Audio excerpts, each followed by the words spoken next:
Hello दोस्तों, कैसे हैं आप सभी। मैं आर के आप सभी का SRH ऑनलाइन क्लास में वेलकम करता हूं। जैसे कि मैंने अपने पार्ट 1 में विभाज्यता के बारे में 2 से 10 तक विभाज्यता का नियम मैंने बता दिया है।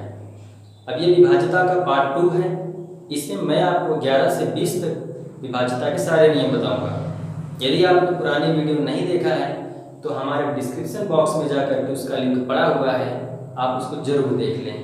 अगर वीडियो पसंद आए तो उसे लाइक, कमेंट, शेयर करना ना भूलें और सब्सक्राइब जरूर कर दें ताकि हमारे जैसे अगली वीडियो आए आपको तुरंत उसकी नोटिस मिल जाए। चलिए स्टार्ट करते हैं। यहाँ पर विभाज्यता का मैंने 2 से 10 तक बता दिया था। आज हम 11 से 20 तक चलेंगे। तो पहले हमारा आता है 11 से विभाज्यता।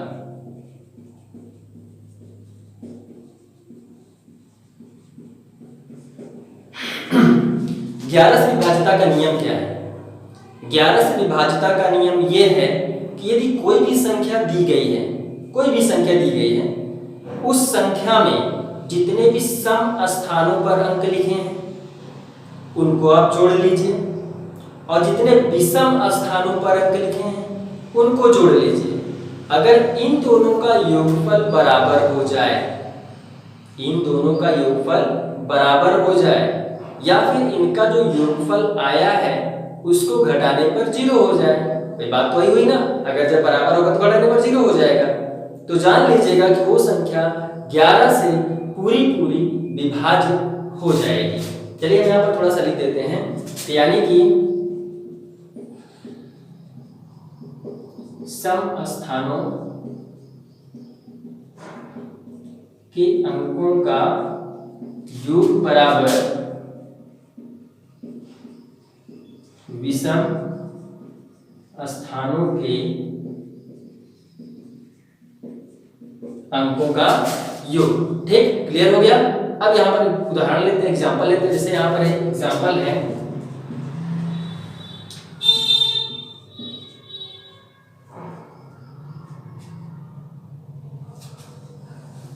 अब यहां पर इस उदाहरण में आप देख लीजिए, एक संख्या यहां पर दी गई है। अब इस संख्या में हम यहाँ पर जितने भी अंक दिए गए हैं तो सम स्थान और विषम स्थान पता है। सम स्थान मतलब 2, 4, 6 वाली सब संख्याएं होती हैं। तो यानी कि यहाँ पर ये देखिए, दूसरे स्थान पर ये 2, चौथे स्थान पर ये, छठे स्थान पर ये आ गया और यहाँ पर विषम स्थानों पर आ जाएगा। यहाँ पर ये क्या कहते हैं, 1 है, 2 है, 9 है और 7 है। ठीक, इन सभी को पहले जोड़ लेते हैं। जैसे यहाँ पर क्या है, 7 है, फिर यहाँ पर 9 है, फिर यहाँ पर 3 है। इसको जोड़ते हैं, 9 7 16, 16 3 19 हो गया। अब यहाँ पर 1 है, फिर यहाँ पर 2 है, फिर यहाँ पर 9 है और फिर यहाँ पर 7 है। तो 9 7 16, 16 2 18 और 18 1 19। दोनों का योगफल बराबर हुआ ना, यानी कि सम स्थानों का योगफल हमने किया तो भी यहाँ पर 19 आया, विषम स्थानों के अंकों का योगफल किया तो भी 19 आया। यानी जब दोनों का योगफल बराबर हो गया तो इसका मतलब ये है कि ये 11 से पूरा विभाज्य होगी। डाउट क्लियर हो गया। अब यहाँ पर चलिए, अब आपके दिमाग में होगा पता नहीं 11 से कटेगा कि नहीं कटेगा, तो डायरेक्टली हम डिवाइड करके देख लेते हैं कि ये कटेगा नहीं कटेगा। चलिए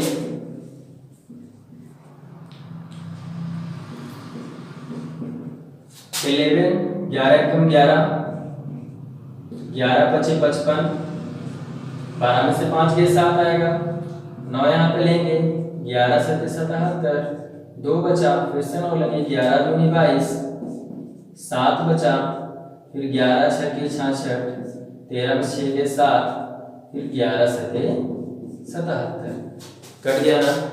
अब क्लियर हो गया।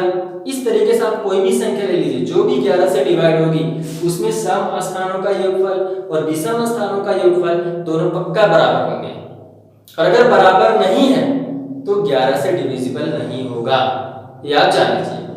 ठीक, अब यहाँ पर इस प्रकार से एक बार एग्जाम में एक सवाल भी आई थी, वो सवाल हम बताते हैं यहाँ पे कि उसमें दिया गया था, जैसे यहाँ पर एक क्वेश्चन आया होता है एक बार एग्जाम में कि 4 3 यहाँ पर स्टार लगा हुआ है और 6 8 8 इसमें दिया था कि ये संख्या 11 से विभाज्य है,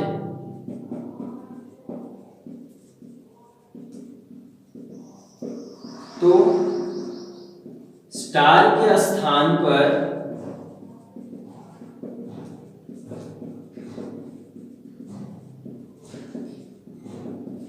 कौन सा अंक होगा।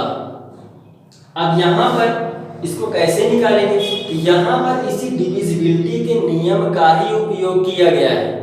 कैसे किया गया है, जैसे कि मैंने अभी बताया कि इसमें सम स्थानों का योगफल और विषम स्थानों का योगफल दोनों बराबर होता है, वही यहां भी हमको करना है। तो यहां पर जहां पे स्टार लगा वहां पर हम x मान लेते हैं, ये हो जाएगा। अब ये 11 से विभाज्य है, इसका मतलब सम स्थानों का योगफल और विषम स्थानों का योगफल दोनों बराबर होंगे, यानी कि ये हो गया 4x और 8, और उस साइड हो जाएगा 3 6 8, ये हो गया। आप चाहे तो यहाँ पर 8 से 8 कैंसिल भी कर सकते हैं, दोनों साइड है। अब यहाँ पर बचा क्या, 4 + x = 6 and 3 9, तो x यहाँ पर पक्षांतर करेंगे, साइड चेंज होगा, x की वैल्यू कितनी आ जाएगी, 5 आ जाएगी, यानी कि यहाँ पर कौन सा अंक आएगा, 5 आएगा, यही हमारा आंसर हो जाएगा। आई बात समझ में। इस डिविजिबिलिटी से यहाँ पर इस प्रकार से भी क्वेश्चंस बन सकते हैं। यहाँ पर मैं आपको 2 सेकंड टाइम देता हूँ, स्क्रीनशॉट आप ले लीजिए तुरंत, फिर हम आगे बढ़ते हैं।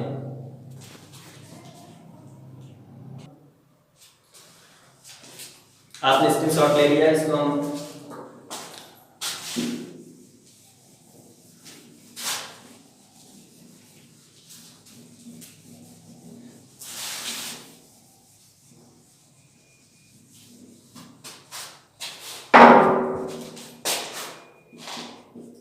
अब यहाँ से प्राइम से डिविजिबिलिटी यहाँ पर हम देखते हैं 12 से विभाज्यता। यदि आप 12 का गुणनखंड करें तो आपको गुणनखंड में 2 अंक मिलेंगे, 3 और 4, यानी 3 × 4, 3 × 4 = 12 होता है ना। यानी कि अगर कोई भी संख्या 3 से भी कटे और उसके साथ साथ वो 4 से भी कटे, यानी 3 से भी कट रही हो, 4 से भी कट रही हो, तो जान लीजिए कि वो पूरी की पूरी संख्या हमारी 12 से भी विभाजित हो जाएगी। जैसे यहाँ पर हम एक उदाहरण ले लेते हैं, 2172 है, ठीक है ना, 2172 संख्या है हमारी। अब ये जो संख्या है, अब इसमें चेक करते हैं कि 3 से भी कटेगी और 4 से भी कटेगी या फिर नहीं कटेगी। अगर दोनों से कट गई तो 12 से कटेगी, अगर दोनों में से किसी भी एक से नहीं कटे तो जान लीजिए को 12 से नहीं कटेगी। ये इसका नियम होता है। जैसे यहाँ पर आपको पता होना चाहिए कि 3 से कटने का नियम क्या है, इसके सभी अंकों का योगफल 3 से कटना चाहिए। सभी अंकों को जोड़ लेते हैं, 7 2 9 1 10 2 12, तो 12 3 से कटेगा, 3 × 4 = 12 होता है। क्लियर। अब 4 से कटने का नियम क्या है कि केवल इकाई और दहाई के अंकों को मिलाकर जो संख्या बनती है उसी को अगर 4 से भाग दें और 4 से कट जाए तो पूरी की पूरी संख्या भी 4 से विभाजित हो जाती है।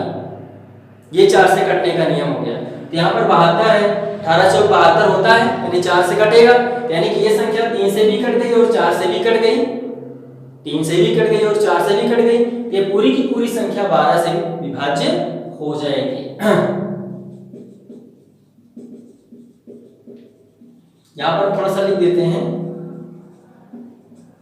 अब यहाँ पर ये तो क्लियर हो गया। अब 12 से हम भाग करके देख लेते हैं वास्तव में सही में कट रहा है या फिर नहीं कट रहा है।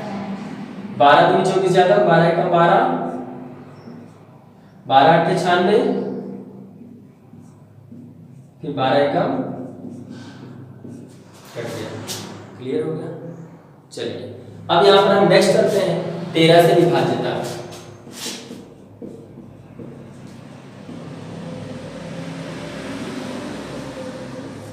13 से विभाज्यता का नियम काफी कुछ मिलता हुआ 7 के विभाज्यता के नियम के अनुसार ही है। ठीक है, हमने उसमें 2 नियम बताए थे आपको कि अगर 3 अंकों की संख्या यानी कि छोटी संख्या हो तो कैसे पता करेंगे, और अगर बड़ी संख्या हो तो कैसे पता करेंगे, यही मैंने बताया था ना। तो ठीक उसी प्रकार 13 से विभाज्यता में भी 2 नियम आते हैं। एक पहला नियम लेंगे कि जो कि छोटी संख्या होगी यानी 3 अंकों की होगी, और उसके बाद दूसरा नियम लेंगे जो कि बड़ी संख्याएं होंगी यानी 3 अंकों से अधिक अंकों की संख्याएं होंगी, तो उसको हम कैसे चेक करेंगे कि 13 से कटेगी कि नहीं कटेगी। ठीक है, तो जो हमारा पहला नियम आता है वो छोटी संख्या के लिए है। तो छोटी संख्या के लिए नियम क्या है, जैसे 13 से कोई भी एक संख्या आप ले जो 13 से कट रही हो। चलिए 143 ले लेते हैं, 13 से कटेगी। ठीक है, तो इसका नियम ये आता है कि यहां पर इसमें जो इकाई का अंक है उस इकाई के अंक में 4 से गुणा करके इसमें जोड़ दें। किसमें जोड़ेंगे, जो शेष अंक है उस संख्या में इसमें 4 से गुणा करके इसमें जोड़ देंगे, तो जो संख्या आएगी अगर वो 13 से कट गई तो जान लो कि ये भी 13 से कट जाएगी। यानी कि 14 अधन 3 गुणे 4, 4 3 12, 26 आ गया ना। तब 26 13 से कटेगा, 13 दूनी 26 होता है। तो इस प्रकार से ये संख्या भी 13 से विभाज्य हो जाएगी। ये क्लियर हो गया। ठीक, अब हमारा जो दूसरा नियम आता है वो बड़े अंकों की संख्याओं के लिए आता है।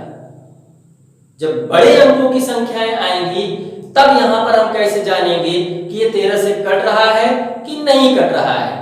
ठीक है, चलिए हम एक उदाहरण लेते हैं, फिर उदाहरण के माध्यम से ही आपको समझाते हैं। चलिए उदाहरण लेते हैं। तो यहाँ पर उदाहरण 53,469 हम लेते हैं।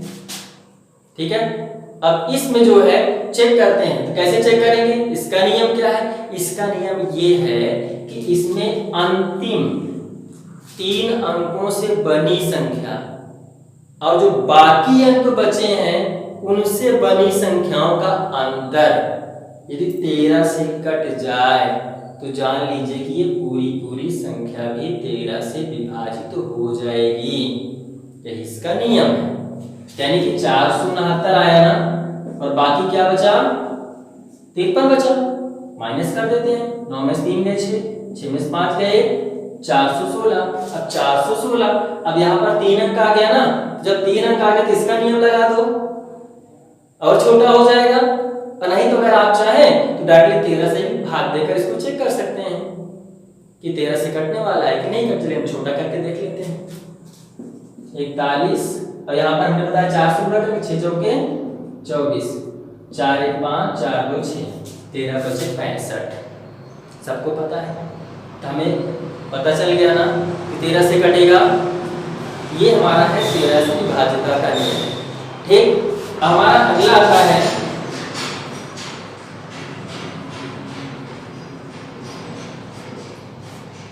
14 से विभाज्यता। ये भी बहुत ही आसान है, डरिए मत। ऐसे एक एक करके हम आपको इतने आसान तरीके से बता देंगे कि आपके दिमाग में बस जाएगा और आप कभी नहीं भूलेंगे। ठीक है, तो 14 से विभाज्यता का नियम ये होता है। तो हमने पहले चूंकि एक बार बताया था, जैसे 12 का विभाजक था उसका गुणनखंड किया, 3 और 4 आया, यानी कि 3 से कटा 4 से कटा तो 12 से भी कटेगा। सेम प्रोसेस, वही तरीका। यानी कि 14 है तो इसका गुणनखंड 2 और 7 होगा। 2 से 14 होता है, तो यहाँ पर 2 और 7 यानी 2 से भी कटे प्लस 7 से भी कटे। तो यहाँ पर इसका नियम क्या बनता है कि यदि किसी भी संख्या में इकाई का अंक सम संख्या क्या हो, इकाई का अंक सम संख्या हो और वो संख्या 7 से भी कट जाए, किससे कट जाए, 7 से भी कट जाए, तो जान लीजिए कि वो पूरी की पूरी संख्या हमारी जो है 14 से विभाजित हो जाएगी। जैसे हम एक उदाहरण 10,458, चलिए मैं उदाहरण लेते हैं। ठीक, अब यहाँ पर आपका पहला प्रोसेस ये है कि आप जानेंगे कि इकाई का क्या है, सम है कि विषम है। तो यहाँ पर क्या है, 8 है और 8 क्या है, सम संख्या है, 2 से कट जाएगी। क्लियर। अब दूसरा नियम क्या आता है, 7 का नियम आता है। तो 7 का नियम क्या है, 7 का नियम ये है अंतिम 3 अंक और माइनस बाकी अंकों से बड़ी संख्या यानी कि 10, बचेगा क्या, 4 4 8, 448। अब 448 7 से कटेगा कि नहीं कटेगा, बताइए भाई। 448 7 से कटेगा कि नहीं कटेगा, 7 6 42, 2 44, 7 चौका 28, कट गया ना। आप भाग देकर देख लीजिए।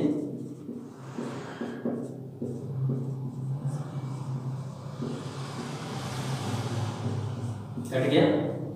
तो इसका मतलब ये 7 से भी कट रहा है और 2 से भी कट रहा है, तो पूरी की पूरी संख्या 14 से भी विभाज्य हो जाएगी। क्लियर? अब 2 सेकंड का टाइम है, आप फटाफट स्क्रीनशॉट ले लीजिए, फिर आगे मैं बताता हूँ।